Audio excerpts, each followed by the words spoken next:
É muito louco, né? A gente viu aí, em termos políticos, o Brasil se polarizar nos últimos anos e tudo mais, e muita gente se diz abertamente de direita, e eu percebo que tem muita gente que se diz de direita sem necessariamente entender o que está dizendo com relação a isso. Então, exemplo, quando você pergunta, você tem pesquisas sólidas no Brasil perguntando se a maioria das pessoas são a favor da saúde pública, são a favor de educação pública de qualidade, são a favor de segurança pública de qualidade, transporte público de qualidade. Elas vão dizer que sim e que querem que isso cada vez melhore mais. E mesmo assim se colocam de direita porque cai no conto do vigário do discurso dessas grandes elites. O que eu queria te perguntar é o seguinte: quando o senhor olha para o sistema de saúde norte-americano, que tem uma lógica completamente diferente da nossa, já ouvi relatos assim absurdos de pessoas se recusando a serem atendidas porque iriam mergulhar em dívidas impagáveis, então preferiam buscar outros caminhos alternativos a serem atendidas.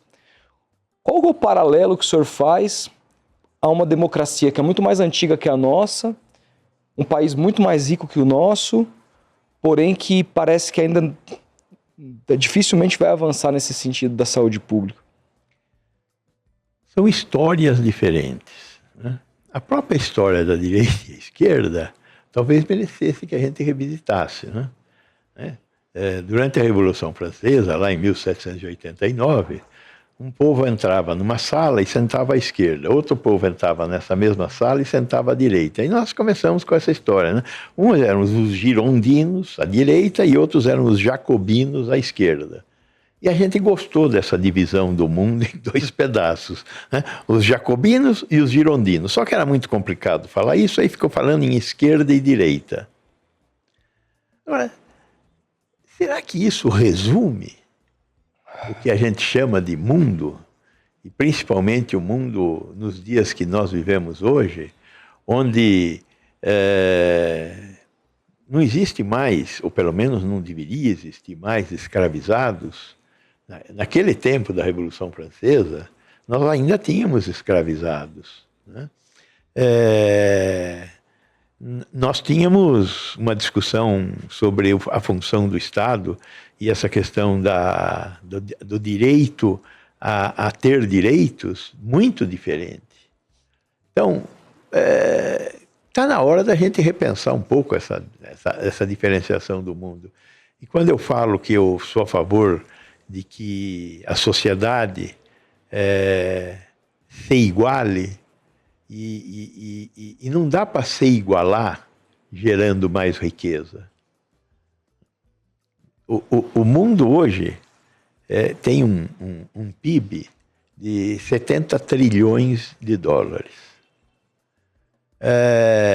E tem 8 bilhões de habitantes, com profunda desigualdade entre esses 8 bilhões de habitantes. A ideia de uma parte da sociedade é que eu sou a favor da igualdade social. Só que, para fazer igualdade social, nós temos que produzir mais para dar para quem tem menos. Significa dizer que esse PIB de 5 trilhões, de 70 trilhões, tem que crescer para quem tem ganhar mais e quem não tem ganhar mais ainda, para a gente ter um mínimo de equalização. Alguns economistas fizeram essa conta. Para gerar igualdade sem redistribuir riqueza, nós precisamos fazer 5 vezes o PIB que nós temos hoje. Praticamente de outro planeta. Impossível. De outra terra. Vamos para Marte. Acabou a Terra. Acabou a Terra. Acabou a Terra. Então, para construir igualdade, para diminuir desigualdade, nós temos que ter transferência de renda. Quem aceita? Né? E com o nível de desigualdade social que o Brasil tem, eu me considero um cara da classe média, suponho que vocês também, nós vamos ter que entrar nessa divisão. Claro. A gente está preparado para isso? Tem que estar preparado para discutir a desigualdade e as consequências da desigualdade. E a consequência da desigualdade é viver menos e sofrer mais. principalmente se você for preto.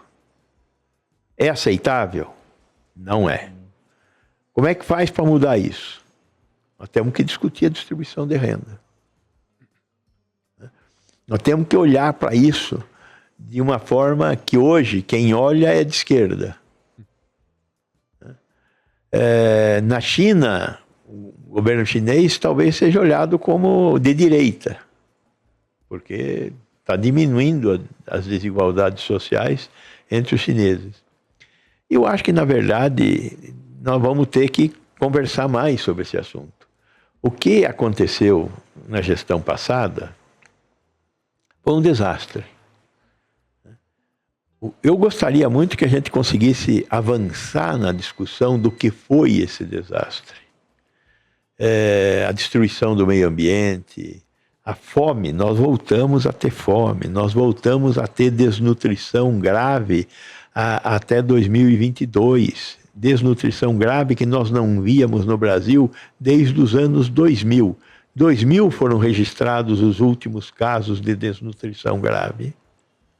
Nós temos que voltar a discutir o que foram esses 4 anos e se uma parte dessa sociedade, tem uma parte dessa sociedade, esses 15%, que são totalmente obliterados, mas o restante não é obliterado.